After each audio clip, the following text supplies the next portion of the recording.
What is up, Saints fans? Steve Geller, Jeff Nowak, another edition of Inside Black and Gold. It is a mandatory podcast. No voluntary workouts going on for us, Jeff. We did get to see the first week of OTAs, the second week cranking up for the Saints. Looking forward to being back out there because still a few questions, but the QB competition definitely front and center for the Black and Gold. Was interesting to see the offensive line layout. We're going to talk about that and a whole bunch more. And also, I know this first segment, getting shunned by a future Pro Bowl quarterback. Boo-hoo. Hall of Fame quarterback, is that what you're saying? Future Hall of Famer, yeah. Future Pro Bowl. I don't think he's going to make another Pro Bowl. We'll see. But, yeah, we're going to talk about Aaron Rodgers. You know, funnily enough, I think Bobby Hebert is like the only person who actually seems to still be beating that drum of like, well, why is like he wants Aaron here? And I'm like, you don't want that. But he think it's he wants to be entertained, and he feels like Rodgers is going to pack the Superdome this year. There will be entertainment value, I suppose. Like people can be entertained by a car wreck. That's not what you want to happen, but it's like people watch it, right? You can't look away. But no, so anyway, we'll get into that in a second. We're a couple days behind here. The Thursday availability is tough because I don't want to post a podcast on like a Saturday, but the practices end late in the day, so we can't really do anything on Thursday. Then we have a host a show on Friday, so it's like, so we're a little behind. We'll have to streamline a schedule here over the next couple weeks to figure out something. But we're gonna go into what happened on Thursday. It is now Tuesday. Nothing really has changed. So that's the benefit. It's like what we're talking about is still all accurate. Nothing has happened. The Saints actually had Monday off as a team. They gave them Memorial Day off. So we just took the same day off as the team did. Right. But no, so we'll talk about that. We'll talk about the news, basically, like what the more newsy things that happened during the first OTA session with the offensive line shuffle, some practice changes, what Kellen Moore had to say, stuff like that. Second segment, I want to talk about all four quarterbacks. Got a chance to talk to Hunter Dekkers. We talked to all four of them. So we'll have clips from all four of them. I have a clip from Hunter Dekkers. I'm curious, I want to play that and let y'all hear from him. He's a really interesting guy. We'll talk about Jake Hayner's injury, that whole situation. Weird, but whatever. And then Tyler Shough, Spencer Rattler. Final segment, I want to kind of talk about, okay, what are the biggest questions remaining, that maybe we'll get some kind of answer to. We probably won't get answers to really much of anything over the next 3 weeks other than everyone showing up or not showing up. But that's where we're going to be. So the final segment will be that. Talk about Kendre Miller, what Kellen Moore had to say about Kendre Miller, that kind of thing. But yeah, first things first. If you were still wondering about Aaron Rodgers coming to the Saints, he was asked whether he would play for the Saints, and he had a pretty straightforward response. So let's listen to it. Now, would you ever consider playing for the Saints and making us great again? Because No.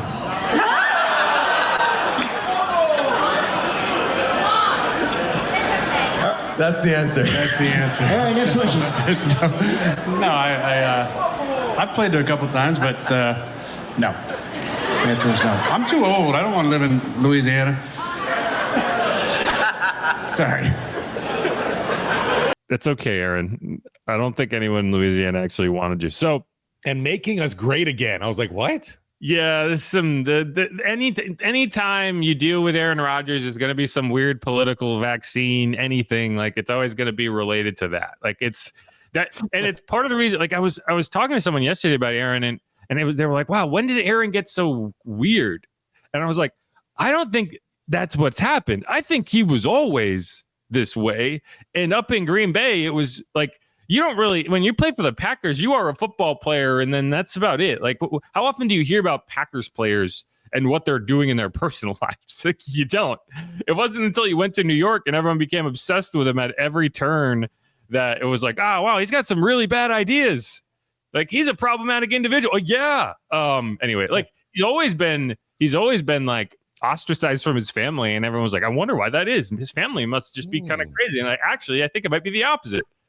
I didn't click on it, but I saw Danica Patrick recently spoke out about him too, about in their relationship. Yeah, there's a whole lot of stuff, and we don't need to get into it either way. It's like this whole situation kind of feels like someone who you didn't ask to prom is telling their friends they weren't going to go with you if you asked. Because, like, I don't think the Saints have really went down that. This is like Mike McCarthy all over again. Like, the Saints seem like a common sense scenario for a potential situation because of the things that have happened. Yeah. And everyone is kind of taken themselves down that path, but the Saints never actually went down that path. And then it's like, well, you can't fire me, I quit. Well, he's like, you were never employed here. So anyway, it's a whole thing. But yeah, Aaron, I mean, it sounds like he's going to play in Pittsburgh. That seems to be what he's teasing. Right. And good for him. He's going to love it, I guess. Mike Tomlin's going to hate it, but hey, go do what you got to do. He's still a good quarterback. They'll probably win a lot of games. Yeah, too old for New Orleans, but just the right age for Pittsburgh. Enjoy it up there. Yeah, I mean, I think when he says that, it's a heat thing. And in fairness to Aaron, he sucks when it's hot. We saw that firsthand in Jacksonville. But we play in a dome. Yeah, but he's still got to live in the heat, you know? So, I mean, if you look at his career splits, he is terrible when he has to go in the warm to play in warm weather. So I think that's probably part of it, is he knows that about himself. But all right, let's move on. Let's go to OTAs. You know, OTAs are OTAs, right? They are organized team activities. They sound more interesting than they are. They're not. They are very boring. You are not getting any team drills. You know, part of that is definitely CBA stipulated. Like, you can only practice for so long. You can't have contact. There's no pads. So it is what it is. You did have some interesting absences, right? So guys, I did not see out there. Let's just run through them. We knew Alvin Kamara wasn't going to be there. So, you know, the funny thing is Derek Carr and Ryan Ramczyk are still on the roster. They weren't there, in case you're wondering. No 4 or 71. Also, no Taysom Hill dealing with that knee injury. No Tyrann Mathieu. No JT Gray. No DeMarco Jackson, which is a surprise to me. Like, he's a guy that should be competing for the roster. Like, you'd think he'd be there. No Demario Davis. No Devon Godshaw, which is a little interesting to me. Like, you know, you think first time with your hometown team, really, like home state team, I should say. Then no Nathan Shepard and no Chase Young. So we'll have to see if that list changes. I would expect some of these guys, you know, if you can't make it to the first OTA session, I think as long as you communicate, I don't think the coaches are going to be, you know, butthurt about that. But, you know, I would expect a guy like DeMarco Jackson to be like, he's not skipping OTAs, right? Even like a Nathan Shepard, Devon Godshaw, like, I don't think they're going to skip all 3 OTA sessions. So we'll have to see. But those are the guys that weren't there. There were also a couple players that were there, but were not working out and are not going to be participating in the actual offseason on-field work. That's rookie cornerback Quincy Riley. We knew about that injury. Tight end Foster Morrow, who's still coming back from that knee injury. He was there, but not working out. You also had tight end Dallin Hawker, which is a bit of a surprise. Didn't know he was dealing with an injury, but clearly he is still working back from something. And then also Jake Haener, quarterback. We'll talk about him more in the second segment. Has an oblique injury that he suffered after the second day's practice. That's going to keep him out until training camp. Yeah, and definitely a big bummer for Haener. We'll see if he's able to get back on the field for training camp, just because I'm not saying the QB competition, they're grading everything already, but, you know, you want to be there. You want to be out there showing all the coaches what you're able to do, especially I feel like and I know we'll get into what Hunter Dekkers, a guy that I thought at rookie minicamp when we got a glimpse of him, could definitely push Haener for that third QB, that slot. Yeah, it's really going to be what the Saints are looking for with that third quarterback, which I assume they're going to have a third quarterback on the roster, because I think you're just going to want to take advantage of the opportunity to have an emergency third quarterback, and they have to be on the roster to do that. So we'll see, you know, and it's going to be a question. We don't know right now. Like, I don't think you're losing a ton in not being out there for 7-on-7 reps. You know, if you were a rookie, it would probably be a little more significant than a third-year guy. Even a second-year guy, it would be like, I want to come in and kind of get a full offseason. He's a third-year guy. He's learned 2 offenses already. So, you know, it shouldn't set him back that far. I just think he wasn't really on an even line with those guys to begin with, so it's not helping him. There's 2 other notes from practice that I think are worth mentioning. One, there are names on the back of the jerseys now, which I appreciate. The practice jerseys. They've never, at least not since I've been here, and I don't know if that's ever been the case, they haven't had names on the back of their practice jerseys. Well, there are now. So, you know, I always make it a point to memorize the numbers pretty early in camp.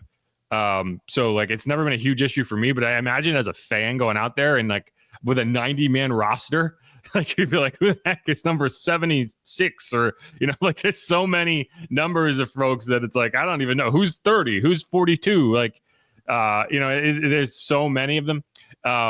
They have the names on the back of the jerseys now. So that should help y'all out. I appreciate it for sure. Like you said, learning the names from the numbers in the beginning, it's a little difficult. Now you just look up when you're taking attendance. You're like, oh, that's so-and-so. It's right there in front of you. Yeah, and I'm curious what too. Yeah, what spawned that though? What was the motivation to have names on the back of the jerseys now? I meant to ask, and I just spaced on it when Kellen was talking. I'm going to ask him at some point because it has to be something. Someone made a decision to do that.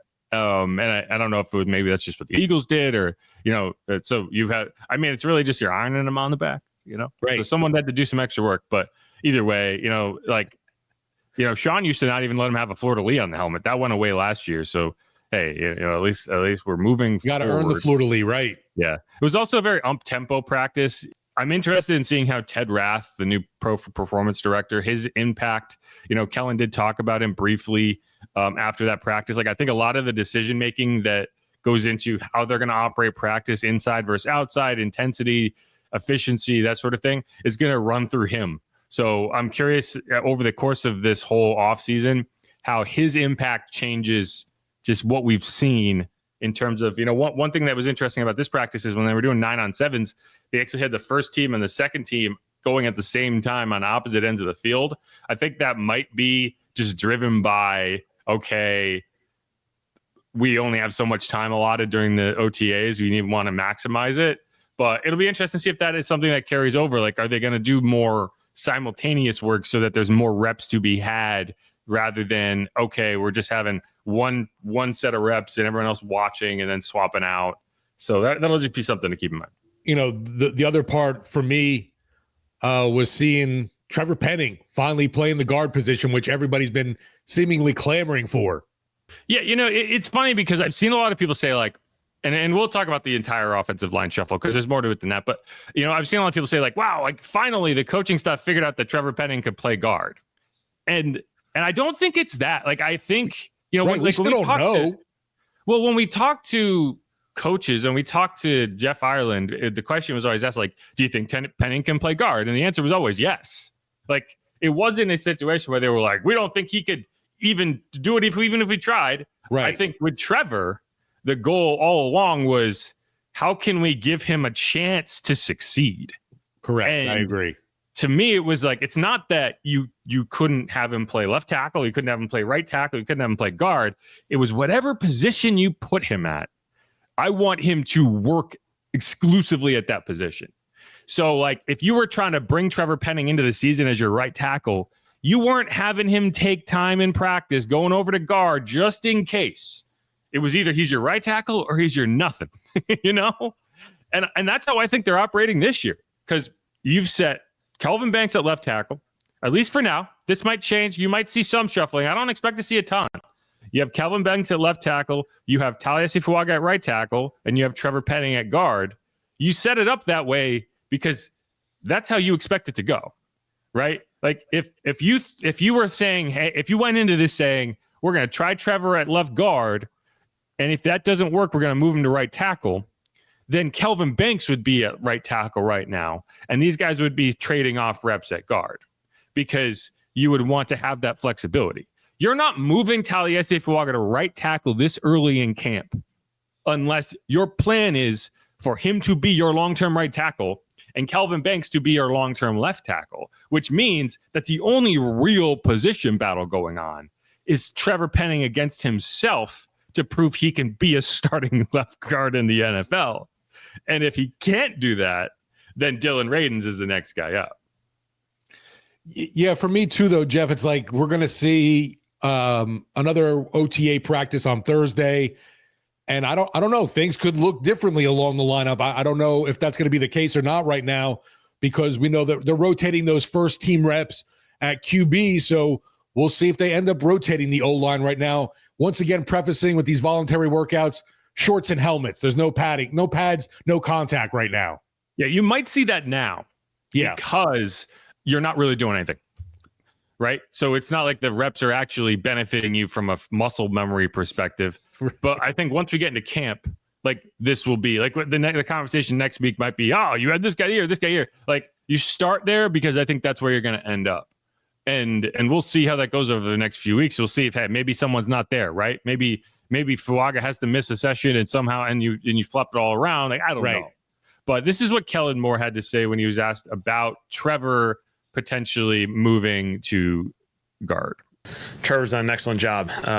His play style, his physicality is what jumps off the tape. And so we want to allow him to play fast, free, and confident because when he plays like that, he's going to be a really, really good player. How much more rotation do you expect along the offensive line throughout your offseason process? We'll see how it goes. Obviously, continuity is a really important aspect for those guys, but we'll play with some different personnel packages, just moving those guys around because ultimately in season there will be things that come up, and you have to have guys that have played other things and had different exposures. But we'll try and build on continuity as well. We saw Spencer. Does he have the physical skill set to play inside too? Yes, absolutely. Yep, absolutely. And I think for our staff, we have a lot of exposure of guys going from tackle to guard and having a lot of success. What have you seen from? Is that helpful in terms of being able to guide someone through that already? Certainly. I think, TJ being here, Doug, myself, and we've been around, that transition that Mekhi took last year, which really was later even in the process. It was really right at the end of OTAs, and then it transitioned into training camp. And so, allow Trevor to kind of hop into the guard position. He's doing an excellent job. He's embracing it. We know he's played tackle plenty, and so, he's doing an excellent job in there. One thing he's talking about there, Mekhi Becton, who was a first-round pick of the Jets, he was a tackle. When he signed with the Eagles, they didn't need a right tackle. They had Lane Johnson. They didn't need a left tackle. They had Jordan Mailata. So, okay, where are you going to play him? It ended up being at guard, a position he had never played before in the NFL. I don't know if he had ever played it at another level, but it was not – you were obviously a starting guard option. It was, let's see how this works. And like Kellen said, it happened a little later in OTAs than Trevor, who – the conversations about him moving to guard started prior to the draft, which again, I think people are misunderstanding like why he wasn't at guard before. It wasn't because no one thought he had the ability to potentially play guard. It was because you went into last season saying, is he going to be our right tackle? And you had to see whether he could be the right tackle. Like who else were you going to play at right tackle if it wasn't him? Right.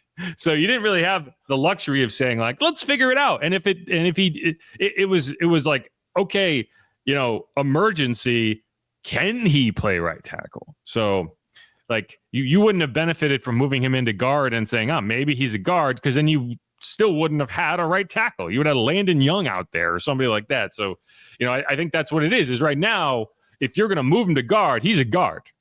He's not a tackle who plays guard. He's a guard. Yeah, I feel like a lot of frustration came not last year, the year before, where there were a ton of injuries. And meanwhile, you saw Trevor Penning still on the bench instead of contributing at all. He's not a guy who you look at and say, well, he's so good from a technical perspective that we feel like we just move him around and he won't suffer from it. Yeah. Like, and then in that season, it was a loss. Like we can talk for hours about how Doug Marrone failed that group. Exactly right. But like he was not in a position to do that. And then I think like last year it was, hey, let's find what gives him the best chance to actually contribute at the NFL level. And having him cross-train wasn't that. This year, you at least know he's played right tackle. So if you do end up having to kick him back out to right tackle, I think it would go badly. But he's at least done it, right? So you don't have that mystery. And this year is figuring out whether he's a guard that you can play or if he's not. And then you move on after this year, and it was just a missed pick completely. But either way, to me, the more interesting decision is you're moving Fuaga back to right tackle, which, is interesting in that it means that your goal is to have Calvin Banks be your day one left tackle, which I would say normally maybe they don't want to have a rookie at left tackle, but we just had a full season with a rookie at left tackle and it wasn't the worst thing in the world. And if you're moving Fuaga to right tackle, you probably feel like, hey, we can basically set it and forget it on the right side. And if we need to help somebody, it will be Kelvin on the left side. But at the end of the day, I like the idea of having kind of this vision of we have our entrenched tackles for the future. Like, this is our tackle tandem that we expect to anchor our offensive line for the next decade or however long that is, right? We saw with Ryan, you can't always predict how the end of career stuff is going to turn out, but what they're showing you by aligning them this way in the first day of OTAs, or at least the first session of OTAs, is that's the vision for the future. Is Charlie Esifuaga at right tackle, Kelvin Banks at left tackle, Eric McCoy at center, Cesar Ruiz at right guard, and the only real question mark is left guard.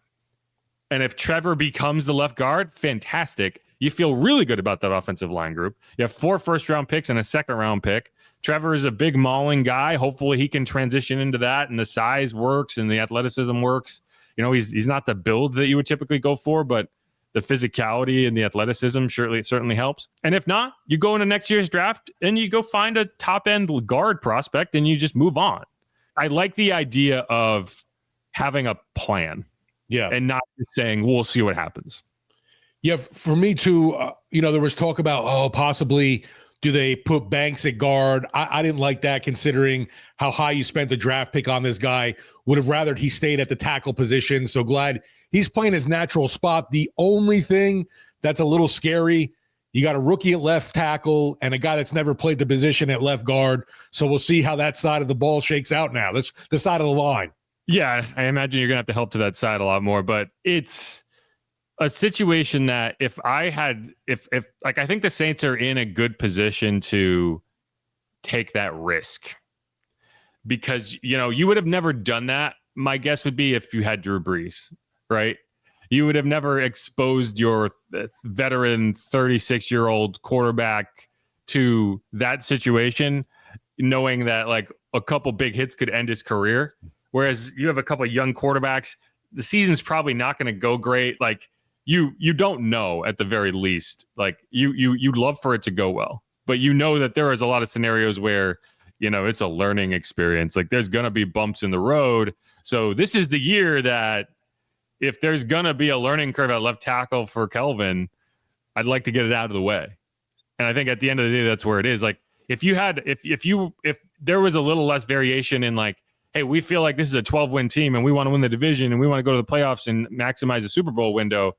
Yeah, maybe you would be focusing a little bit more on the best 5 philosophy and saying, I think Trevor Penning's best chance to contribute is at right tackle. We don't need to see whether he can survive at left guard. But in this scenario, it probably does make the most sense. So we'll have to see. But that's really all it is right now, because and we can't make any evaluations on whether he looks good or not at left guard. Like we just genuinely can't, because there's nothing happening. Yeah, I say that. We could go, like I just mentioned before, we could go Thursday and Banks is at guard and Penning's back at right tackle. And we have Fuaga at left tackle. And then it's like, all right, so they're just working everything out. Yeah, we'll see. I mean, there's a good chance that is what happens, because they just want to mess with us. Exactly. That too. But I don't believe that would be an indicator. Like, I think showing it first is a sign that that's where you plan to go. And so even if they come out this week and it does look different, I don't believe that that's the plan. I think that that's just kind of covering your bases. But yeah, and that's really from a news perspective, that's really about it. Any other things you want to talk about from OTAs before we move on? The other biggest thing to me was seeing Rashid Shaheed really looking like he's moving well, and I'm glad to see that coming back from injury. Yeah, I'm glad you brought that up, because I agree. Like Chris Olave was out there too. I didn't have any real reservations on whether Chris would be a contributor in camp. Like he wasn't dealing with, I mean, he had a head injury, but he was back to practice by the end of last year. Like the question for him is going to come when the contact comes, and not even in practice in the games. Like the question for him is going to come when he has to get tackled a couple times, and people can't use Derek Carr as an excuse anymore. And it's like, is he going to have like if he has another concussion, is his career going to be over? Like that's why I always kind of push back on that idea that like Derek Carr was the problem for Chris Olave, because Derek Carr wasn't even the guy who threw several of the balls that got him concussed, right? Like Andy Dalton threw a touchdown pass and he got a concussion. Spencer Rattler threw a ball and he got a concussion. Like, and there was probably another one in there that he got a concussion on that they kind of cleared him from. But in hindsight, it was like, probably had a concussion. So like, and the one at Ohio State wasn't Derek Carr either. So like, the fact of the matter is he gets concussions, and if that cannot be sorted out, if they can't find a way to eliminate that, it doesn't matter who's throwing the ball because he's not going to be there to catch it. But Rashid Shaheed, on the other hand, he's coming off a knee injury, and especially a guy that relies on athleticism and speed the way that he does. Exactly. You always have to wonder, like, okay, how's he going to come back? Is he going to be slow? Now, remember, he came into the NFL coming off a major knee injury at Weber State. That's why he ended up going on draft. So, he has some experience of coming back from a knee injury like that. That said, like, to be a full participant on day one of the first set of OTAs and looking good, like he caught a deep ball, like he's already kind of hitting on double moves and outrunning people. And, like, I think the Saints are going to feast on crossing routes this year between Olave and Shaheed, as long as they stay on the field, and Cooks for that matter. Like, Cooks looked fast, obviously no pads, but that's a great sign, because I think what struck me is, like, I watched Spencer Rattler in that offense all of last season, or at least the second half of last season. And it was like, man, this looks so bad. And it's easy to lose perspective on, like, hey, he's throwing to Marquez Valdez-Scantling. Like, as good as MVS was, your top receiver wasn't even there until week 7. Like, that's your best option? That's crazy, right? Like, oh, Bub Means, they have a connection from OTAs. Fantastic. But that's because they were working with the second and third team, right? Like, and even he got hurt. Right. You're throwing to Dante Pettis and MVS and whoever the heck else, like the guy selling popcorn at halftime or down there catching passes by the fourth quarter. Like, that's not an NFL offense. So I'm looking forward to seeing Spencer with the ability to operate with an actual NFL offense. And Rashid and Chris being out there is as big a part of that as anything. Yeah, one of the things, not to say that Michael Thomas was this speed guy, but we kind of saw near the end of his run with the Saints, he just wasn't getting that separation at practices. And that's when you knew there was going to be problems. That's why me seeing Shaheed being able to turn on the afterburners right now already, a huge positive sign right there. Yeah, I mean, you need speed. At the end of the day, you need speed. Like, especially in today's NFL, you're not going to win without speed. And they have it with those two guys. So, yeah. But no, I'm glad you brought that up, because I meant to talk about that. So, it's good stuff. I'm looking forward to, like, I think Shaheed is a very, very good NFL receiver. Yeah. And like, we've seen him get work on deep balls, but I thought, like, last year, over the course of the first half of that season, he only played 7 games. He was starting to kind of blossom into an all-around receiver. He was still hitting the deep shots, but he was getting work underneath, and you were finding ways to get him the ball on the run and kind of take advantage. Like, I want to see him get more end arounds and stuff like that. I want to see him get the ball in space so they can utilize that punt returner stuff that they weren't able to get to all that much over the last couple of years. But all right, let's wrap up this segment. We're going to come back. We're going to talk about quarterbacks, all 4 of them, even though only 3 are playing right now because Jake's got a little injury. Jakey, about to make a big mistakey. Anyway, who dat? Go Saints. We'll be right back. This is Inside Black and Gold. Make sure to subscribe. I'm Jeff Nowak. He is Steve Geller. You're the listener. Stick around.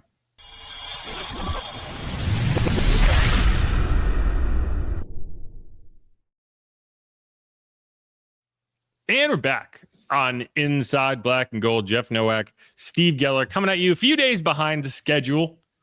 Still talking about the first OTA session. We got another OTA session coming at us in a couple days, but did want to catch up. What we saw, what we heard from the players in the locker room, from the players on the field. And so this segment, I want to talk exclusively about quarterbacks. And that includes Hunter Dekkers. That includes Jake Haener. That includes Tyler Shough. That includes Spencer Rattler.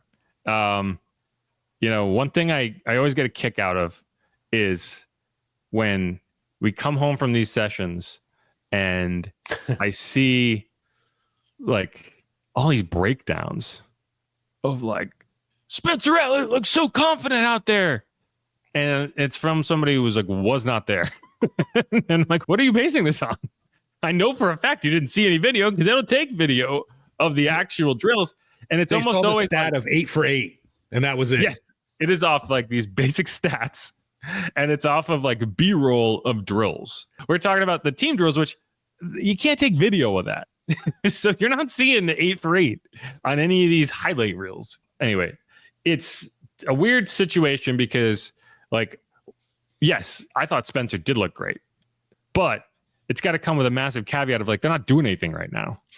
He better look great right now, right? Yeah, right. If you didn't look great right now, like, it's more of a situation where you didn't have a massive red flag emerge that it's like, man, he looks like he can't hack it, which I thought was the case for Ian Book in year 2, right? Like, Ian Book year 1 was like, okay, he's a rookie, he's finding his way, and then year 2 he showed up and he just looked bad.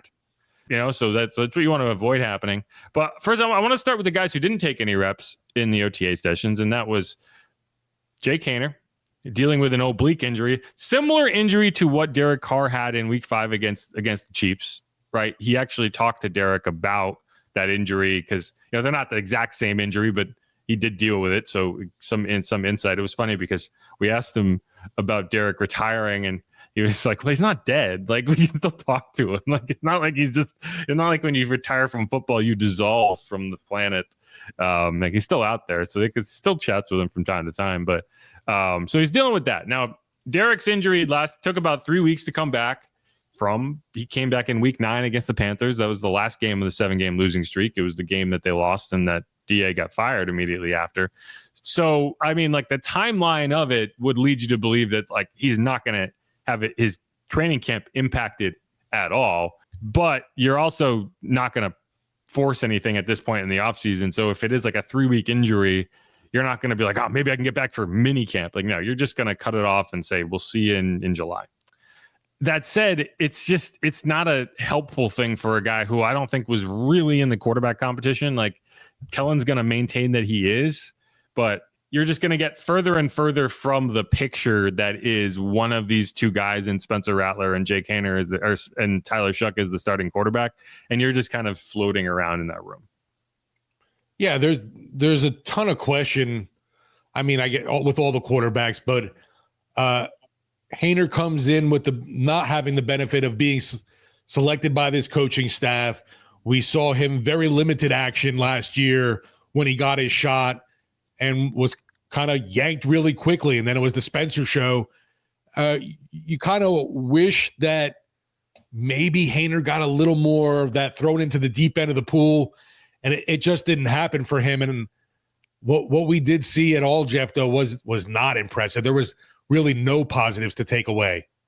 Yeah, I don't know if that's necessarily true. I thought he came on in relief and played pretty well a couple times. Okay, right, as the starter was like, eek. Right, but he and here's the thing, like, and one of the like Jake has a hard time kind of not telling you how he's feeling when he's annoyed, and he is right in feeling like, man, I kind of got screwed over in that game against Washington because, like, I mean, yes, the first half went poorly, but like, guys have bad halves all the time.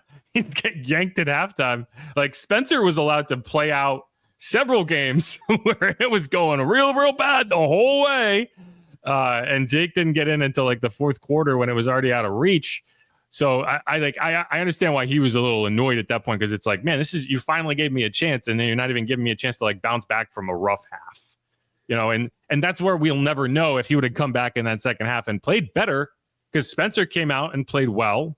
That wasn't exactly a great Washington defense. You make some adjustments, you figure it out. He never got the chance to do that. But yeah, I mean, there's limited tape, right? And that's not going to benefit him at all. And what's going to end up working in Spencer's favor is he's got 6 games of starting experience to pull from, even though it went badly. Experience is experience, and Jake just doesn't have that. So, he's just going to get further and further from the picture. And you feel bad for the kid because, last year he was dealing with skin cancer during training camp. This year he's got this injury. It's like you can never have just a simple runway. Like, he gets drafted and then immediately the coaching staff changes the offense on him the next year, and then the head coach gets fired. And it's like there's a lot of different ways you can have, like, there's a lot of different types of runways into the NFL. His had the difficulty set up to like 15 of like, oh, well, what is your pathway going to be? Tyler's is like set to like 2. Tyler has the easiest pathway because he's a higher draft pick. He has someone who might start ahead of him, but is not a veteran who you have to wonder how long he's going to play for. You have a chance to win the job outright. Jake never had even close to that. Like, he had a chance to compete for a backup job. And even then it kind of felt like, that wasn't actually true. It was kind of like, yeah, maybe you'll be out here enough to justify your existence. But even then it was pretty clear that once the opportunity to start came around, he wasn't really the guy they were looking at.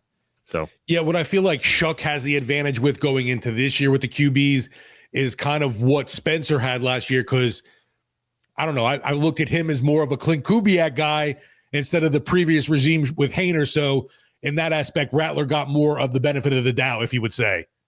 Yeah. Like when it came to actually playing, it was Spencer's job. Yeah. And Jake was just kind of there. And, they're going to tell him, if you win the job, you're going to get it. Yeah. It doesn't really work that way when there's an investment in somebody else. All that said, I want to talk about Hunter Dekkers because to me, Jake and Hunter is the real competition. Yeah. So agreed. You have the starting quarterback competition and you have a third string quarterback competition that's going to end up developing. And it's going to be, okay, who starts between Tyler and Spencer and who's still on the roster between Hunter and Jake. And so I got a chance to talk to Hunter Dekkers in the locker room. He's got a really fascinating story after the last OTA session. So here's a bit of that interview. Where I see my game going is honestly, the sky's the limit. I mean, I haven't played football I played football last year, I guess, but JUCO's a little bit different level than here in the Power 5 level. So I just think I haven't played football technically for 2 full years. So it's for me, just being able to get back into this type of flow of everything, playing at the speed of the game, being in this type of playbook, understanding the knowledge of that. Once I get the hang of that, which I feel like I've done a really good job of so far, I think the sky's the limit. All right, it's the one thing to go from Power 5 to here. Yeah. JUCO, what's the speed like? Yeah, obviously I knew it was going to be faster, but I've played at the Division I level, so I knew what that level was like, and I understood that. But obviously the NFL is a whole different level, and I knew that. But I knew coming into here I just had to be ready, and I feel like I've done a really good job with that so far. In the tryout process, did you have options? Were there multiple teams that maybe you could have gone to, or was it? No, this was the one team. This was the one team that offered me. I mean, I just kind of why do you think the Saints were drawn to you? Man, to be honest, I think they see a lot of talent in a kid that really hasn't been able to show it the last couple of years because of a situation that he's learned from. And, I'm super grateful for that. And they see me for the type of person I am on and off the field. And I feel like I'm super grateful for that. So you don't think it's just because you're a lefty and Kellen? No, I would hope not. But there's a lot. Since I've gotten here, I've realized there's a lot of lefties in this building, which is really cool to see. It's not very often you see that. Yeah, so that's Hunter Dekkers. If you're unfamiliar with his story, started out at Iowa State. He was actually Brock Purdy's backup in the 2022 season. He started 12 games.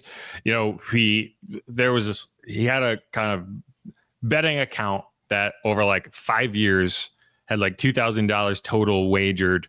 The bet that got him banned was a $15 bet on a Iowa State game. He didn't even play in it. It was on his team to win.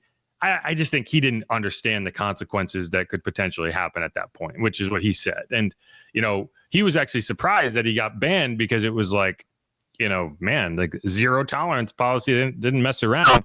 And it's also wow, you look around at all the betting that is now in place. It's okay, we're going to pretend that this is the biggest issue is a college kid putting down a $15 bet, banned for life. But no one wanted to touch him, right? He obviously ended up having to go to JUCO, which he didn't even realize was going to be an option for him. UFL teams didn't want anything to do with him.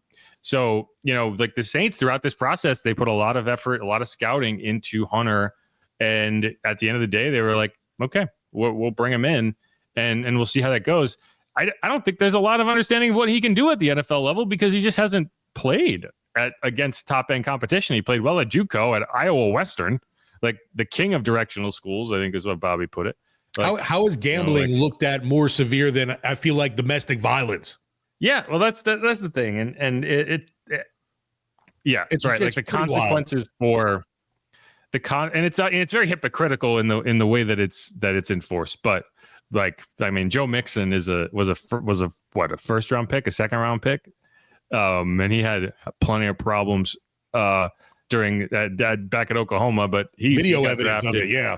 when the talent is there, people tend to look past stuff. Sure. Now, there's always been kind of a thing about gambling that, you know, the leagues just tend to not be willing or able to be like, okay, we'll figure something out beyond you're never going to play again for the rest of your life. But, you know, the Saints were willing to look past that, and so it's cool. Like I'm looking forward to see him out there. I don't know what his ceiling is going to be. I think it's probably a backup ceiling, but you know, this is a big opportunity for him to, you know, kind of rehabilitate that image. And the Saints are giving him that chance, so I thought it was cool. Yeah, he's one of those guys. Obviously, the developmental piece right now, but from what we saw at rookie camp, I was like, all right, I get it. I see it. The arm talent is there. And yeah, we'll see more to be determined come training camp. But right now, like the addition, and I've mentioned it before, I'll say it again. It's like, I think that's a dude that could push Haener for that third slot. And you just mentioned it too, coming into this segment. Yeah, he's got a live arm. He's athletic. He is a lefty. Looks the part, 6'3", 225. Yeah. No, he's. I mean, there's a reason that he at one point was thought of to be a high-end quarterback prospect out at Iowa State. You know, and it just didn't. Obviously, things happened that were. I can't say beyond his control because he did have some modicum of control over whether he placed that bet or not. But definitely, you know, you hope he's a good kid. Like it is not like. Like there's things you can look at and be like, wow, it's a huge problem. It's a huge character red flag that you don't want to bring in. You're worried about your locker room. This isn't that. No, like if he bet against the team, I'd be a little more concerned. I mean, even then, it's like you're talking about $15 for a 20-year-old kid. It's not even a thing. It's not like you're talking about point shaving or like it's just something that leagues view as such a black mark that they don't want to like. The second that, you know, people will say like, oh, it's fixed. It's this, it's this. If a scandal of that degree that people lose belief in the integrity of the game, like that would be a death knell for any league. So they are so forth, you know, kind of proactive about making sure that's not the case. Like look at Jameson Williams. Like it's not even illegal for guys to gamble on sports, or it's not against the rules to gamble on sports, but like Jameson Williams got in trouble. Like you can't gamble on the NFL, but like you could put a bet down on a basketball game if you're an NFL player, but you can't do it at a team facility. Right. And that's where Jameson Williams got in trouble when he got suspended. I can't remember how many games he got suspended, but like all he did was put a bet down like on team Wi-Fi. Right. And he probably didn't even know. So it's, you know, Calvin Ridley was another example where he was betting on the team that he was on. And so that's, you know, but either way, it is what it is. It's not going to affect him as a player. At a certain point, we'll stop talking about it because it's irrelevant to the conversation of like, should he make the team? But again, just to go back to it, like to me, there's two quarterback battles. One is between Jake Haener and Hunter Dekkers. The other one's Tyler Shough and Spencer Rattler. Yeah. We didn't get to see him do any kind of team activity during that OTA session we saw. So hopefully this Thursday we see him more in the mix. I don't know. Like I said, from that rookie mini camp, I thought he had a pretty lively arm and curious to see what else he can do. Yeah, I'm curious if that changes. I think like the timing of Jake's injury was like they weren't going to get him any reps. And with Jake getting hurt, I thought maybe they would get him some reps. With Jake not being there the next 3 sessions, I would expect to get something from him because it had been Jake, Spencer, and Tyler kind of rotating with the first team, second team, third team. So we'll see. But let's move on to Spencer Rattler. You know, the stats, I've said my piece on camp stats. All that said, you know, when you're talking about 7-on-7s, if you're not 100%, then I need to know why. Like, was it a drop? Did you mess up? Right? Because like, there's no pass rush. I've always felt like you should have a timer on these. Like, you get like 8 seconds. If the ball's still in your hand after 8 seconds, it's whatever throw you make is just for funsies. Like, it doesn't count.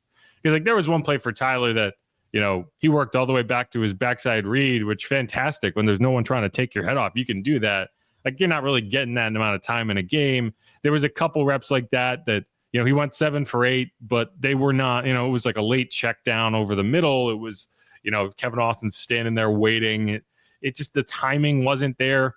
That's not to be like down on Tyler Shough. It's just the reality of like, he's a rookie, he's coming in, he's going to be a little less decisive. Whereas Spencer, like that was what, when people say look confident out there, like that's what it was. It was the ball's coming out of his hand fast. It was on time. It was on target. He was making the right decisions with the ball, or at least look that way. I don't know what the reads are. It helps when you complete them. And he made a couple really nice throws. So did Tyler. Tyler had a really good deep ball to Rashid Shaheed. But I mean, this is like where you're at with this competition is, we're just going to see how these guys develop. It's about the language, the terminology. Can you get in and out of the huddle? Can you make the play calls? Are you confident out there? Do guys believe in you? That sort of thing. And for now, it feels like Spencer's ahead, but that's nominal at this point. I find it funny too, Jeff, from just, social media and fans out there. There isn't, the Rattler hive is definitely thinned out coming into this year, I feel like.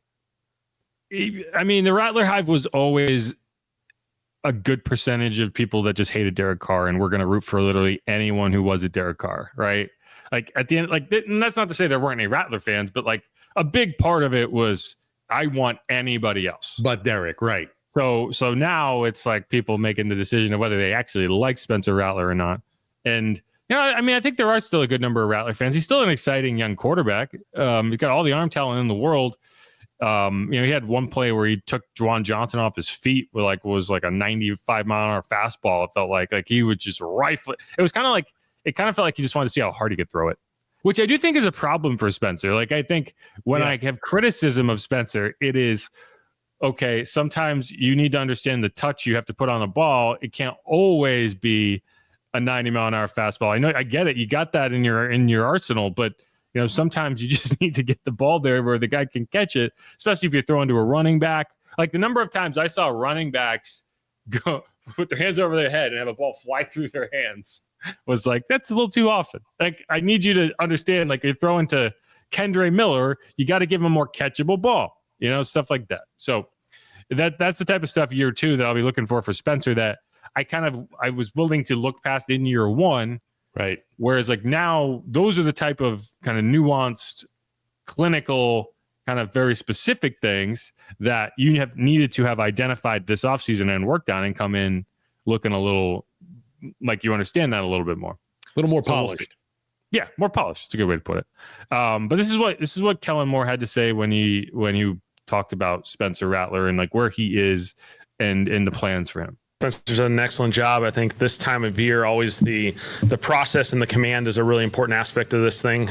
We get some components of the physical, exposure, but his ability to command, call the plays in the huddle, understanding of what all 11 are responsible for, I think he's doing an excellent job. I think for Spencer's situation, anytime you get a chance to play, there's always value and lessons in that, no matter the circumstance. I thought, he handled himself well last year competing and navigating, potentially a few that were a little bit of a challenging situations. And then for any guy in general, your second offseason is always a huge jump. I think that's historically everyone, references that as that second year jump for these guys, because the first year, there's a little bit of swimming, going into that. You go right from your college season right into that the draft process, which is a long process for these guys. And then we throw them right into football again. And so they've been through a lot. And so that second year, you find some rhythm, you find some continuity in yourself. You're able to kind of build your own offseason program. And so Spencer's doing an excellent job. Yeah, I think that's what you've seen. Like, that's what people are reacting to. It's like he looks like a guy who's been preparing all offseason and has come in kind of loaded for bear. And that's good. Like, that's what you want to see, because, like, here's the thing. And we talked about this, like, as a 5th round pick, your opportunities to just go out and win a quarterback job are not, they're few and far between. Let's put it that way. Like, that, these opportunities don't come around very often, and if you don't take advantage of this one, there's no guarantee you're going to get another one. You could play 10 more years in the NFL. Like, you look at guys like Chase Daniel, there are career backups, and that's not the worst thing in the world to be. But, how many games did Chase Daniel start in his NFL career? Let's see. Let's look at it. What's your guess? What's your guess, Steve? I'll guess 9. Totals. I'll guess 9 starts. Yeah. So total, a 13-year NFL career, 5 total starts. Wow. Even less than I thought. Right. And he's a successful backup quarterback in the NFL. Luke McCown. What do you think? For a guy like Luke McCown, how many starts do you think he had in his career? 4. 10. So he played a 10-year NFL I should have career. flip-flopped my numbers. Right. He started 10 total games. 4 of them came as a rookie with the Browns. What did he have? 1 with the Saints? He had 1 with the So he had 4 starts with. So the Bucs was 2007. So he went from 2004 to 2007 without starting a game. So he had 4 starts. He went 0 for 4 for the Browns in 2004. He had 3 starts in 2007 with the Bucs. He went 1-2. He had 2 starts in 2011 with the Jags. He went 1-1, and he had 1 start over 3 years with the Saints. Drew Brees, that was the game against the Panthers. Drew Brees missed it. And he actually played really well in that game. They had a chance to win. Josh Norman had a pretty crazy, it was Brandon Cooks he was throwing to. Josh Norman had a crazy interception to end that game. I remember it vividly. I wasn't even here at that point. I just remember I was watching the game. It was a great game. But you don't have a ton of opportunities to be an NFL starting quarterback. Spencer Rattler already has more starts in his career than Chase Daniel, who played 13 years in the NFL and was employed constantly. So, again, if you're Spencer, you're not leaving anything on the table here. You're going full bore the entire way. And this is what Spencer had to say just in general when he talked in the locker room. Nothing's promised, so you want to work every day. You want to lead your guys, being a quarterback. Got to have confidence out there, got to have a little swag, and just, get your teammates to believe in you. The mindset stays the same no matter what situation you're in. Just attack each day, try to be the best guy out there, and just lead your guys. Yeah, and I mean, that's what he looks like. He looks like a guy who understands what's in front of him. And even that said, that might not be enough. Because at the end of the day, Tyler Shough is going to be the guy that everyone's talking about. And he's going to get the headlines. And you're going to go on ESPN. And when ESPN, the rare instances that ESPN talks about the Saints, they're going to be talking about Tyler Shough. They're not going to be talking about Spencer Rattler. They're going to be talking about it in terms of how long is it before Tyler Shough starts, right? Even if Spencer is your starter week 1, the conversation will be, yeah, but how long is it going to be until they give the keys to the guy that everyone assumes is going to play? So I don't know. Have a chip on your shoulder. Use that however you need to use that, and we'll see. I'm rooting for Spencer. And here's the thing: the team wants Spencer to be capable of starting. The team does not want to be in a situation where they feel like they don't have any quarterbacks ready to start.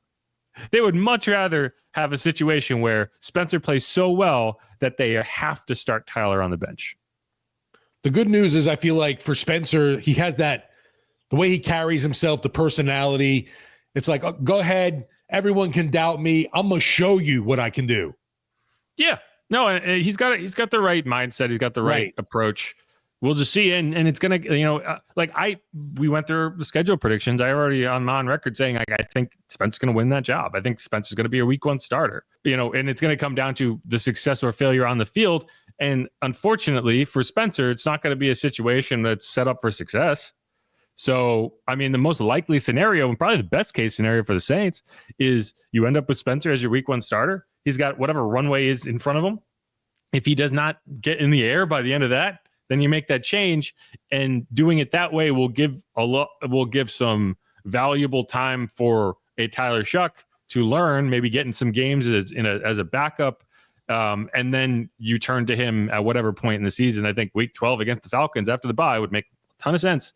First game in the Superdome against the division rival. So that's kind of how I see it going. And right now in the very, very, very, very, very, very, very, very, very, very limited dose of what we have seen, that looks like it's possible.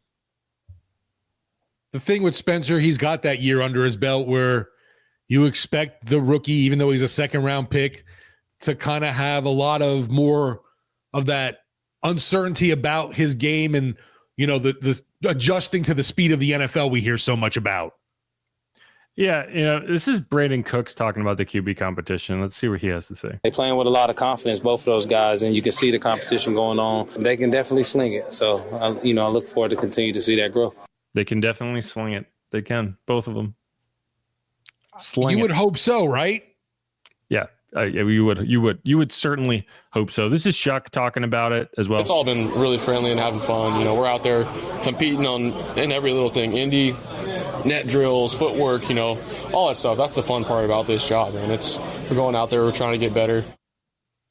And this is Tyler talking about the language of the play. That helped me out at Louisville this past year, having that huddle mechanics the whole time, coming in through the headset, basically getting your feet wet there, and then now you can kind of come into this hitting the ground running. Yeah, and I think that is going to be a big part of, like, if Tyler does end up being the week 1 starter, it's going to be because he comes into the NFL with a little bit more understanding of, like you look at like a Dylan Gabriel or even like a Shedeur Sanders, like they weren't operating in pro style offenses. Like they're going to have to learn how to operate out of a huddle, how to run an NFL offense before they're trusted to run an NFL offense. One of the reasons that you felt better about bringing Tyler in is because of what they were able to do with Jeff Brom over at Louisville. And, you see it on tape. You see him operating that offense on tape and you're like, okay, yeah, like he's actually running an NFL offense. It's going to be more like immensely more complicated, but the mechanics should be similar. Yeah, we're talking to Drew Brees and hearing some of the, what he's had to say about that. He definitely looks at that as a huge positive for Shough going into this situation, having that experience in that pro system at Louisville.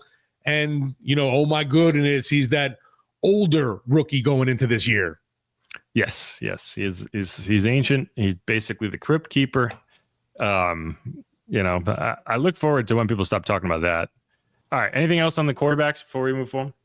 No, like I said, was impressed with what Dekkers can do. I realize he's a developmental piece, but very curious what else he can show us. And the timeout from Haener, like you mentioned, is not necessarily a death blow, but I do think even come training camp that Dekkers is a guy that could definitely beat him out because of the arm talent. Yeah, one other thing I'll mention is like the veteran QB thing. Like and like I said, like Jake has a hard time not just being brutally honest, which is I appreciate as a reporter because it's like I know the information I'm getting from him is actually like legitimate. Like he's not just bullshitting me. Unfiltered, like, Jake Haener. If he was the starter, he would get in trouble. Like like he had some harsh takes on Caleb Williams and the whole film study thing, and he talks about him kind of like I talk about like trust fund babies who never had to work hard, like self-made billionaires who's like, oh, all I got was a small little like $20 million interest-free loan from my dad. Otherwise, I'm completely self-made. Anyway, like that's kind of how he talked about it. But we asked him about like veteran quarterbacks. Like, do you think you need a veteran in the room? And he was basically like, no, like. What we just need to sign some random dude to come in and like hold our hand. Like, no, and I tend to agree with him because it's like, what is Kellen Moore if not that veteran who's not playing, right? Like you're not if the point is, and I've kind of come around on this, like if the point is to sign a active quarterback who you do not intend to play to be like a assistant coach, then what have you done if not already found those players that are just on your coaching staff, right? Like what is the benefit of that player actually playing when he's not a guy that you want to give reps to because you don't intend to start him? Now, maybe when you get into the season, that's another story. But right now I don't see it because it's like, I want them to be listening to Scott Tolzien and Doug Nussmeier and Scott Linehan and Kellen Moore anyway. I don't want a random veteran to show up and suddenly be talking like a coach. So I don't know, but also Jake Haener doesn't want that to happen because that would probably mean he gets caught.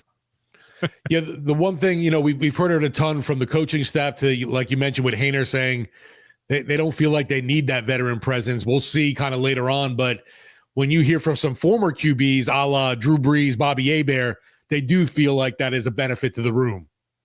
They do. But at the same time, they never, yes, when they were young quarterbacks, but were they in a situation where they had 4 former NFL quarterbacks on their coaching staff? Right. Not really. Right.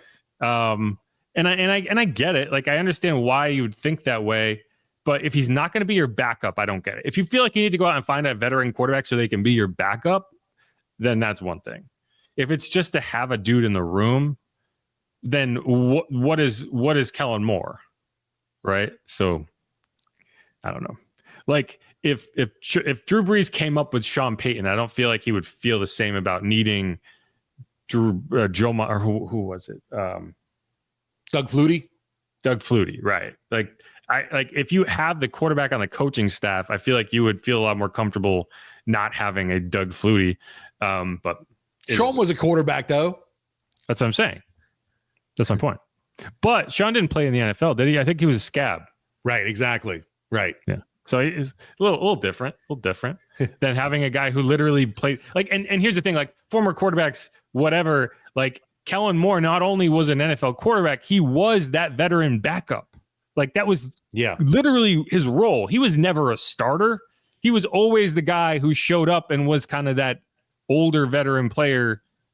And like you look at Dak Prescott, like he was like Kellen Moore was Dak Prescott's veteran QB. So he knows what to do. Like he knows what needs to happen. So I don't know. I don't see it. That's something with the veteran QB. If it does happen, I feel we're looking at mid to later in training camp. Yeah, I mean, I think like after cuts. You know, if you feel like you don't, you know, if you feel like you want to protect. So if, for example, Tyler Shough is your, you know, Spencer Rattler wins the job, right? He's your starter. And I want to avoid a scenario where the first time Tyler Shough gets on the field is in a terrible backup scenario, kind of like last year with Jake Kendre and Spencer Rattler. Like, I don't want his first exposure to the NFL be in a situation where he's doomed, right? And you just destroy confidence. So if, to me, the scenario is like, hey, you get to that point, Spencer Rattler is your starter, and I want to sign a veteran who I think can come in mid-game and maybe give us a chance to win. And even if, like, kind of like the Giants, right? Like, they have Jameis Winston. I expect Russ to be their starter, Jameis to be their backup. But when push comes to shove, if someone has to go start a game, it'd be Jackson Dart. And I think, like, that's the scenario that I could see them adding a veteran, but not just as like we as a coaching staff can't get it done. We got to get a veteran QB in there to help these guys. Otherwise, we'll fail. Like, I don't think they're going to look at it that way. But all right, let's close out this segment. Come back. Quick one. Biggest questions that we hope to see answered over the next month, going into training camp, that sort of thing. Inside Black and Gold, I'm Jeff Nowak. He is Steve Geller, coming at you after OTA session number 1 and before OTA session number 2. And then there will be OTA session number 3, and then mini camp sessions number 1, 2, and 3. Still have no video because they keep doing stuff inside, but that's neither here nor there. Be careful what you wish. Yeah, right. I will not be complaining as long as I get to enjoy air conditioning and not sweat through my shirt. We'll be right back.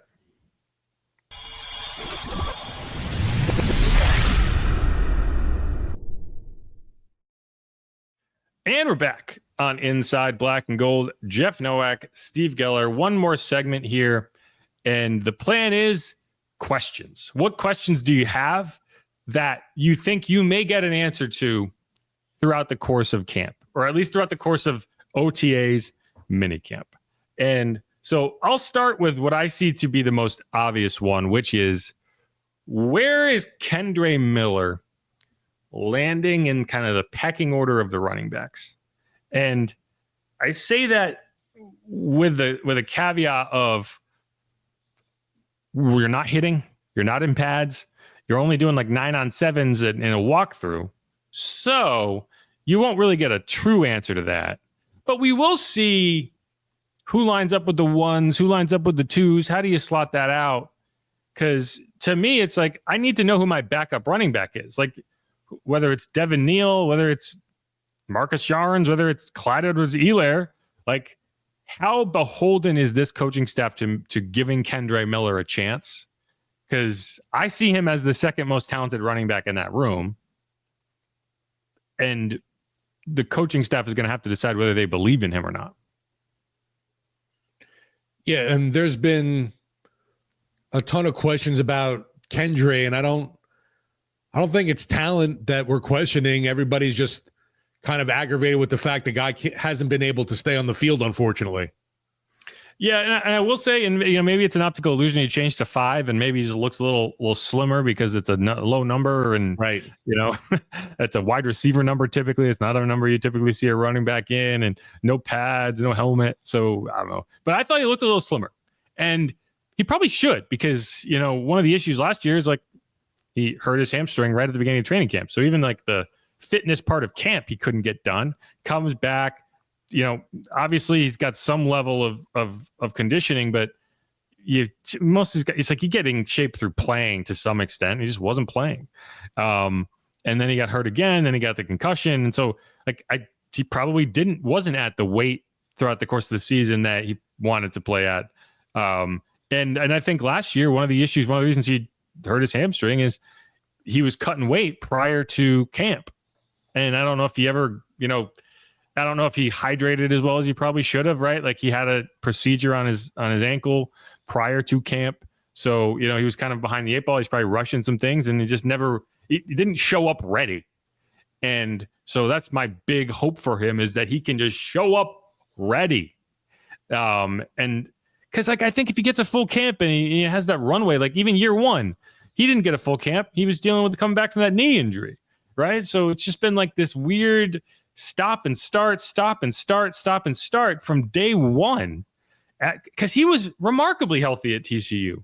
It wasn't until his final college game that he got hurt, and then just since that point, it's just been nothing but twist and turn and strain and this. And there definitely seemed to be a huge personality conflict with Dennis Allen, who I remember he went on the short-term IR and he felt like he didn't belong there.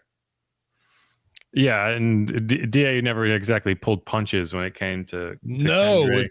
Always like clear disgust with Kendre.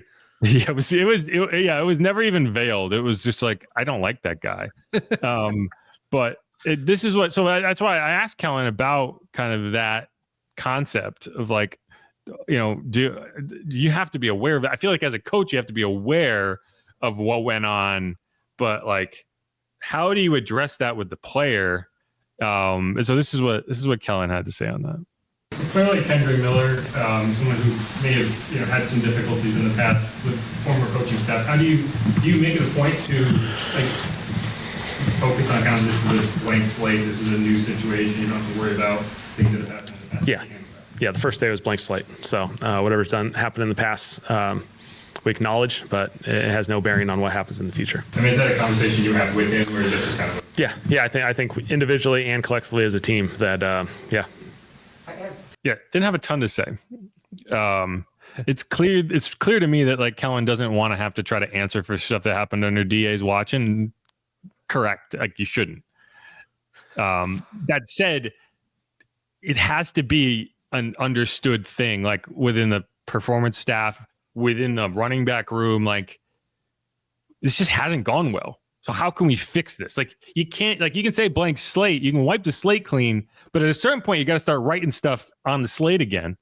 And you have to know what it was before. So it's just like, if you end up writing all the same things again, that's a problem. Yeah. You mentioned it with the, what is this depth chart going to be looking like? And I agree with you that right from the looks of things, we haven't seen much right now, but you would think that Miller is the second most talented running back on this roster. And I don't think that's a really huge question. I know folks are loving the fact that Devin Neal's considered one of the steals of the draft, be able to get him so late, but we haven't seen a damn thing from him yet. And that's definitely not going to happen until July's camp. Yeah, I mean, I like Devin Neal. I like Marcus Jones. Sure. I like all these guys. Right. But at the end of the day, like, who's the best football player? And like if the answer is not Kendre Miller, it's because of other issues. Right. Agreed. And like all you have to do is watch like the minimal highlights he has, and you can see the talent. You can see like he just has the ability to make guys miss. He can run with power. Like that touchdown run against the Giants, the perfect example of like, when's the last time you saw a touchdown run like that for the Saints? Right? Like the against the Chargers, like one of the only positive things that happened in that game was you put him back on kick return, and he's ripping off long kick returns. Like he just has he's a good football player. And so, yeah, I root for him, but only to an extent of like, this is on you. Like you got to do the work. So we'll see. What's one of your big questions? I would say one of the big questions is just how the cornerback room shakes out. You feel like it's going to be Alontae Taylor and Kool-Aid McKinstry, but I mean, man, after that, there's just question mark after question mark. Yeah, I mean, I think at this point, Ike Adam would be your starter outside and, in nickel reps, which is a majority of her reps, right? So I mean, Alante and Kool-Aid would most likely be your top two guys, but whenever Alante would have to go into inside, which is what I expect would happen with this, he'll be the star backer. I don't know. At some point I need to talk to Brandon Staley and get him to explain to me like what exactly that means. Yeah, maybe we get it Thursday. Yeah, we'll see. But no, so yeah, that's a good question. And Quincy Riley doesn't sound like his injury is going to be something that lingers into camp, but we're not going to see anything from him throughout the course of this offseason. Yeah, I feel like program. it's the second time we heard Coach Moore say it's nothing serious, but what does that mean exactly? Yeah. And yeah, I mean, it's a little annoying at this point just because you just want to see a guy in the field, but it's not the end of the world. You're not tackling, you're not doing a ton. So we'll see. But yeah, I mean, that'll be interesting to watch what's the order they line up in, because Ike, when Ike was here last, I don't think we went into camp. I don't think most people even had him on the roster, and it became clear pretty quickly that he deserved a spot on the roster. At least to me, it did. So it'll be. I don't know where he's going to come at it from this time around. Like Brandon Staley must think pretty highly of him because they worked together in San Francisco and he was brought back. So like there has to be some level of appreciation for his game, but. And then there's, the visit with Asante Samuel Jr., which we're waiting to find out more from him, his medical status. But man, that would be a pretty significant upgrade, I feel, to the room if they are able to add him. It would be. I kind of feel like Asante Samuel would be the player the Saints sign that everyone gets excited about in the training camp, and then by week 5, everyone hates him because he's missing a bunch of tackles. It's like like Tyrann Mathieu, right? Like everyone was super excited for 5 minutes with Tyrann, and then he missed some tackles, and everyone hated to like, oh, he's washed. He's washed, right? And that's Asante Samuel's biggest issue is he doesn't tackle. So I don't know. We'll see. I kind of like the room as it is. I don't want them to shell out any contracts for names, and obviously he's familiar with Brandon Staley. That would be the reason if you bring him in, you would, because obviously. He was on that defense with the Chargers, but we'll see. Like he's still young too, so I would like the addition just to get another body there.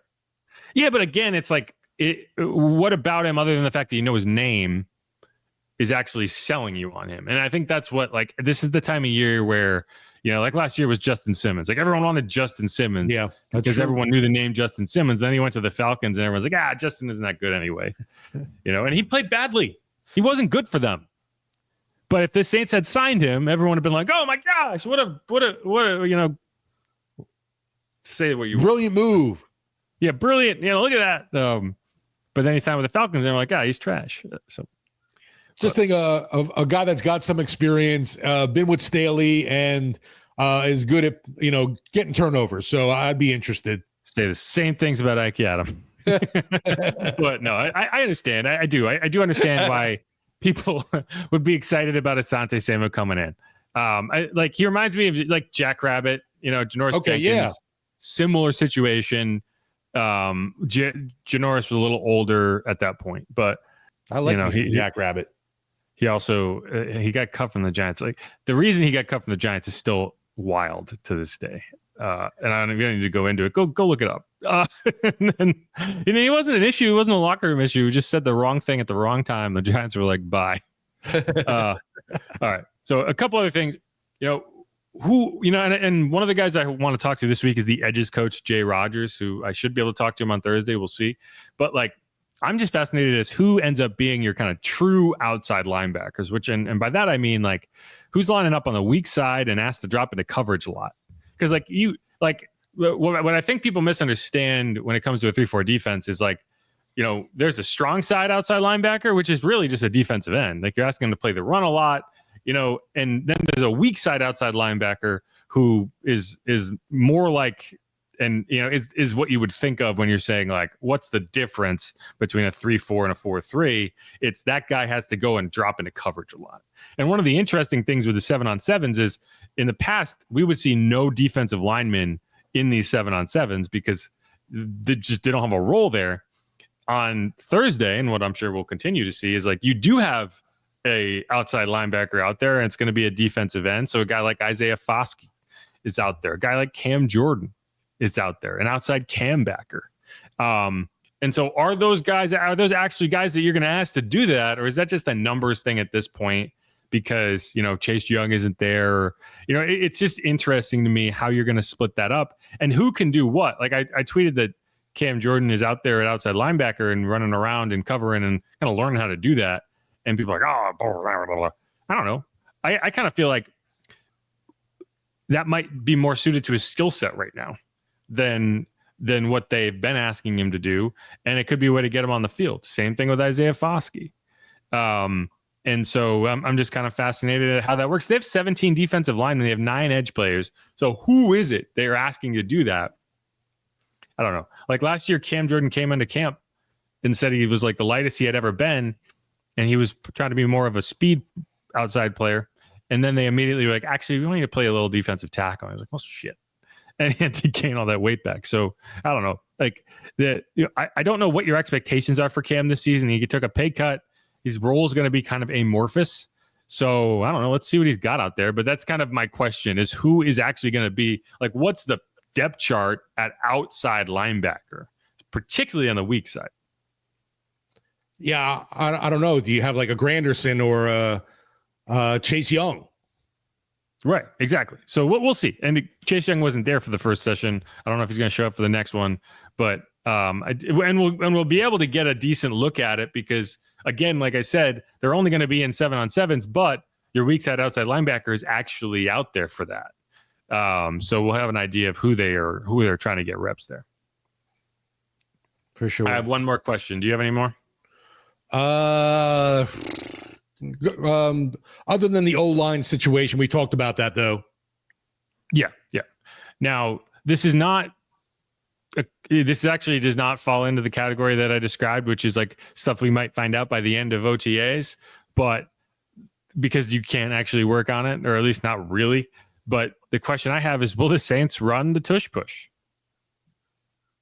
And because you can, it's looked for a minute like it might get voted down. I think they needed 22 votes and they got 20. No, I think they needed 24 votes and they got 22. Something like that. They were 2 votes shy that they needed to pass the rule that would have banned it. And I think at the end of the day, what's prevented it from getting banned was the language change to prevent all plays from getting pushed on offense, which then you would have had a lot of flags that would have changed a lot. So it's still in the league. This is what Kellen Moore had to say when he was asked about it on Thursday. Tush push, yeah. Obviously, I'm good. Obviously, I feel like it's a play that has obviously drawn a lot of discussions. Obviously, as you go through the process, I know certainly there was a injury component that was emphasized and a speed of play. Both didn't feel like there was much data or proof to say that was justifiable as we went through that process. And so I feel good. I'm really happy that obviously it didn't go through that process, especially the way they counter moved it with the way they were. The potential latest proposal was to eliminate all pushing from an offensive player perspective, which created a whole nother can of worms. I don't think everyone quite realized that occurs in a lot more football plays than just that. And so we're drastically changing a number of plays in this. And so, I feel great about it. I feel like it's a play that ultimately, one team or a couple teams have invested a ton of time into, put a lot of work into it, and they've been able to capitalize on it. But, every team's, it's just like any other play. It's available to everyone, and we'll see. So you install that Tuesday or Wednesday? We'll see. We'll, certainly I've had great experience with it, but again, it's an investment. It's a play that obviously Philadelphia has done a great job of investing a lot of time into, spending a lot of time, embracing that play. And so, there's a skill component to it as well that we just got to evaluate. And you mentioned Taysom. Yeah. And so that's the thing with the tush push, like, and Kellen keeps saying this. And so it's important to note, like, Kellen is very insistent that, like, this is not just a play you run. This is a play you invest in, right? And so I think over the course of the offseason, now maybe not at OTAs, but over the course of training camp, we'll know whether the Saints intend to run this play. Because if they do, they'll be working on it a lot. like we'll see them working on it. Because it's not just going to be something that they show up week one and have kind of surreptitiously been talking about behind the scenes, right? It's like either they're practicing it or they're not going to run it, because that's what he has said. And it's true. Like one of the reasons the Eagles run it so well is because they've invested the energy and the effort into making sure they can run it well. Because this is like, these are all very high leverage situations. If you're going to call that play, you better hit it. Like if you're the Bills in the playoffs and you're not executing it, man's like, ooh, maybe we shouldn't have run that play. Like you better be able to execute it if you're going to run it as a key part of your offense. Because I just don't think it's something that you half-ass. Like I think either you're all in or you're all out on. And the question then is, who's running it? Is it going to be Tyler Shough? Will Taysom be ready to roll? And do you put him in that spot? It could, I mean, it might, yeah. I mean, it could also just be a tight end. Like they're like, that's what teams have started doing, is taking the tight end, and it makes sense. Like as long as the tight end is comfortable going under center and taking the snap. Right. But again, like that's something you have to practice. That's not something they just show up and do. So yeah. The other question is, okay, like it's a play that's going to get banned eventually. It's only a matter of time and getting the language right.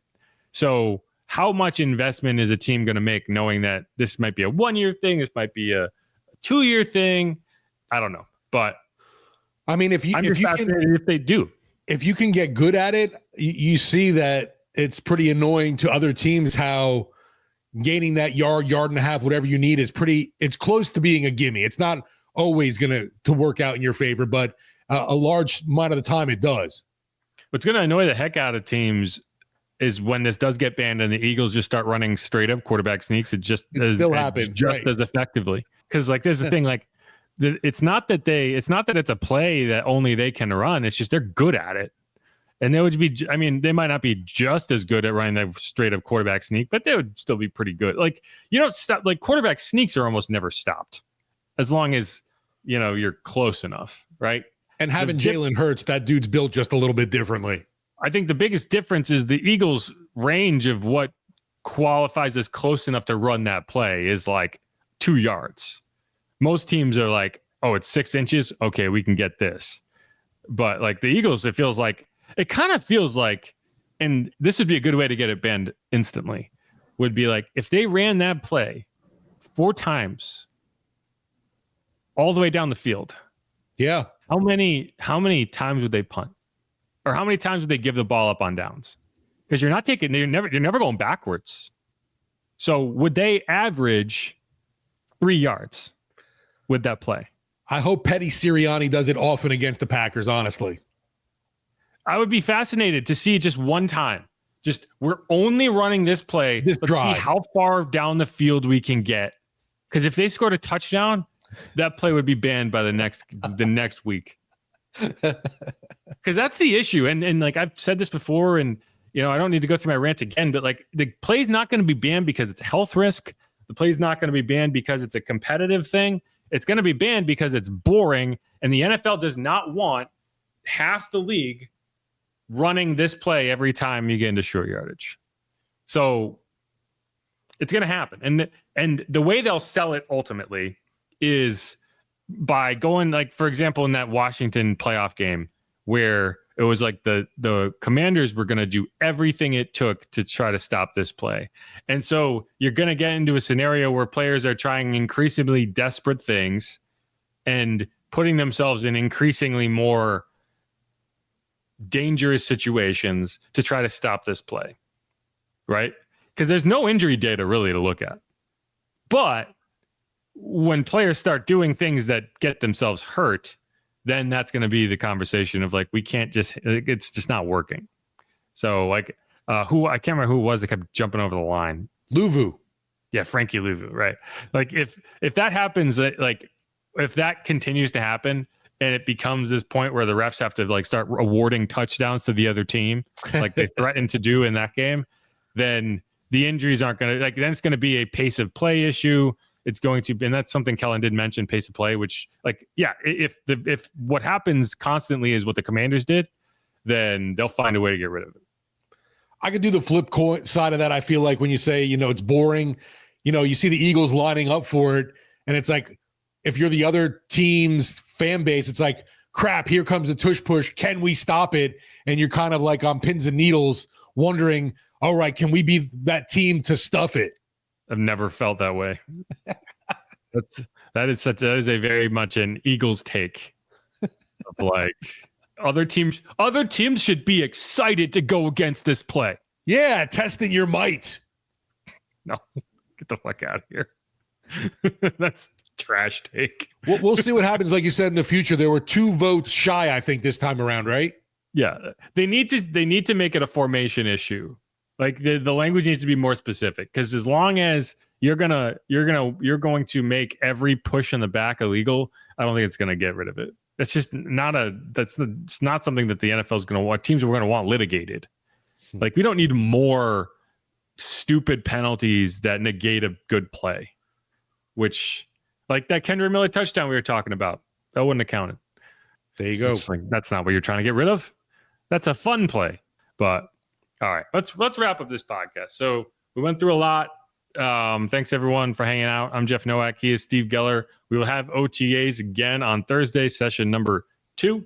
Maybe we'll get a live. Maybe I'll try to do a live stream Friday morning or something like that, just to get it off my chest, because I don't want the next 4 podcasts to be, oh, it's Monday, let's talk about the OTAs that happen on Thursday. I'd like to have some sort of variation. We'll see what happens. Our show on Friday might be canceled because of LSU baseball. Maybe we can pull it off then. Yeah, we'll figure something out, because it'll get very repetitive very quickly, and I'd like to hit on some other topics than just like, oh, here's what happened at OTA. So we'll do it. But anyway, this is Inside Black and Gold. Jeff Nowak, Steve Geller. Thanks everyone for hanging around. Hit me up on Twitter at Jeff_Nowak. You can hit up Steve at Steve Geller WWL. You can check out the latest news notes and analysis over at WWL.com, and all the latest takes on WWLAMFM.com and the Audacy app. Shuck and jive. We're working on it. We're getting there. There's a shirt at Dirty Coast that says "Holy Shuck," which I endorse. I think it works. Holy Shuck. Holy Shuck. All right. Peace, y'all.